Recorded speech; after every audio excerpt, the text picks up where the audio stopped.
ito, Lord. Ikaw ang nagbigay ng katagumpayan, Panginoon.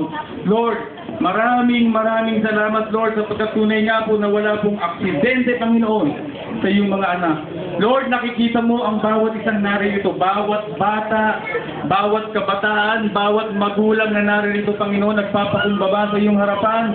Lord, ano man ang kanilang dalangin, Panginoon, ano man ang kanilang kabigatan, Panginoon, sa makapangyarihang pangalan ng iyong anak, ang aming Panginoong Jesucristo, dalangin po namin, O Diyos, ang katugunan, Panginoon, ang kasagutan, Panginoon, sa kanilang mga problema, sa kanilang mga dalangin sa iyo, Panginoon.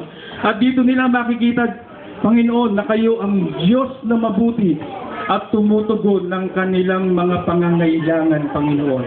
Lord, pagpalain mo ang buhay ng bawat isang naririto na nagbigay ng panahon sa iyo, Panginoon. Kilala mo po silang lahat, O Diyos.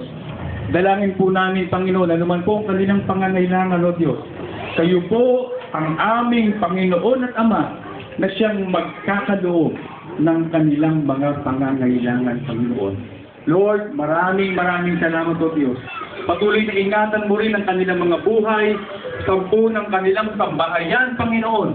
At patuloy, O Diyos, na maghari ka sa kanilang mga tahanan, maghari ang espiritu ng kagalakan, ng pag-ibig, ng pagkakaisa at pag-uunawaan, Panginoon. Lord, maraming salamat, Panginoon. Binabalik po namin sa iyo ng maingat ang lahat ng katagumpayan ito sa makapangyarihang pangalan ni Jesus. Amen. Amen. Maraming salamat po, mga kapatid. Okay?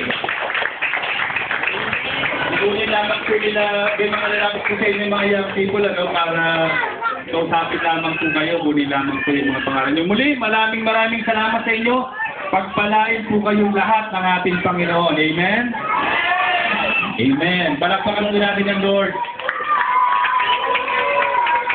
Okay, tuwing araw po ng Lunes, sa bahay po ni Ate Laila, iniimbitahan po natin kayong lahat. Lalaki yun.